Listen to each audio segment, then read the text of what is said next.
Ladies and gentlemen, we have a new king of Hypercar Hill. The title of world's fastest production vehicle has been passed back and forth between automakers since 1894, when the 12-mile-an-hour Benz Velo, the world's first mass-produced car, made its debut. In the last 15 years, the title has changed hands 4 times.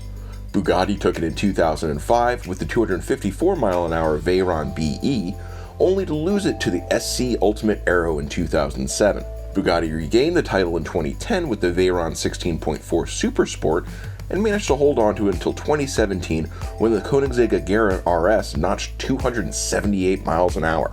But Koenigsegg's record would not stand forever. On Saturday, October 10th, it evaporated under the withering speed of SSC North America's newest 1750 horsepower hypercar, the SSC Tuatara.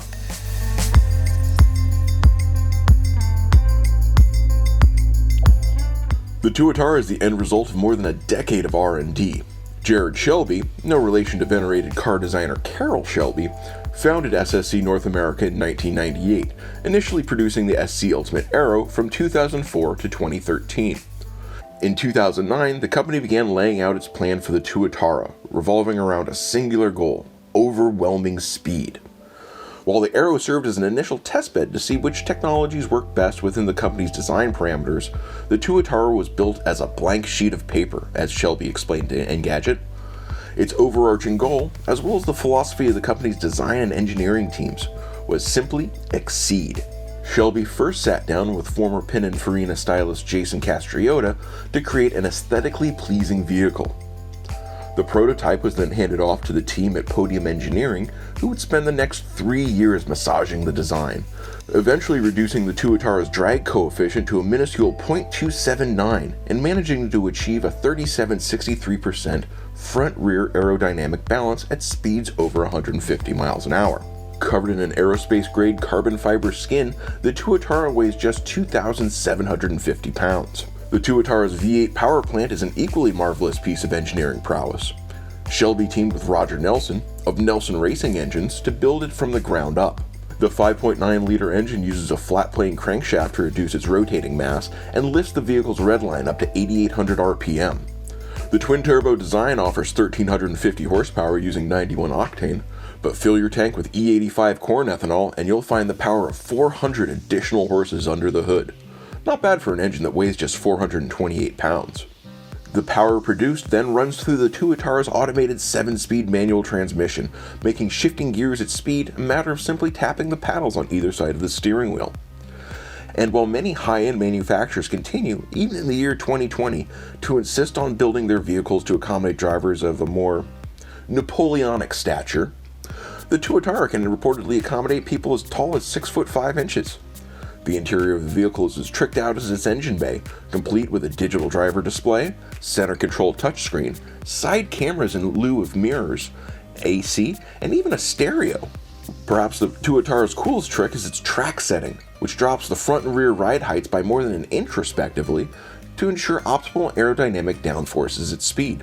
Conversely, there's also a lift setting, which raises the vehicle's nose by 4 inches so city drivers can get past stubborn speed bumps. In preparation for the vehicle's record-setting run, SSC North America commandeered a 7-mile-long aero-straight stretch of Highway 160 just outside of Pahrump, Nevada. They even took over the private airstrip at Tonopah Airport for the week, using its aircraft hangar as HQ and the runways as warm-up tracks for UK professional driver Oliver Webb, who would be piloting the Tuatara on its speed runs. According to Shelby's retelling, weather conditions for the week leading up to the Saturday speed run were nothing less than ideal. Clear skies, virtually unlimited visibility, and nary a breeze in sight. See, crosswinds are among a high-speed driver's most daunting challenges. When you're traveling at nearly 5 times the posted speed limit, even a gentle gust is enough to compromise the vehicle's aerodynamics, push it off course, or even throw it clear off the roadway. As such, the SSC North America team spent the run-up repeatedly racing up and down the 7-mile stretch in rental cars, searching for asphalt seams, rough patches, and windbreaks, anything that might interfere with the Tuatara's traction and stability during its drive. So of course, the weather took a turn for the breezy as soon as the SSC team arrived on site early Saturday morning.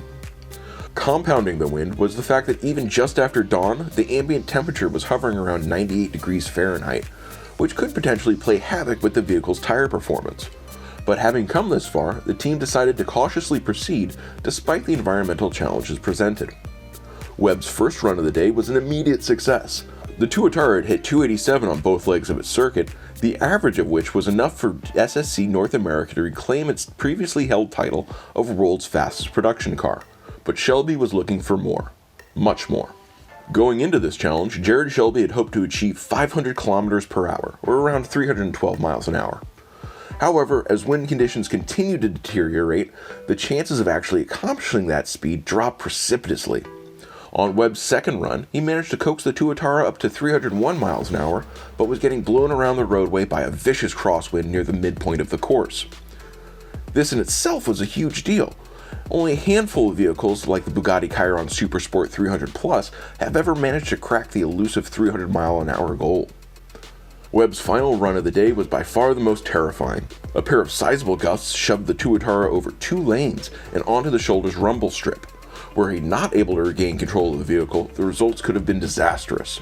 But he did, and in doing so, Webb managed to make history as the Tuatara topped out at a whopping 330 miles per hour.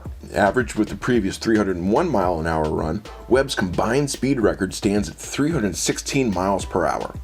38 miles an hour faster than the Veyron, and 4 miles over Shelby's own 312 mile an hour Hope. Now, if you want to get your hands on a Tuatara of your own, well, good luck.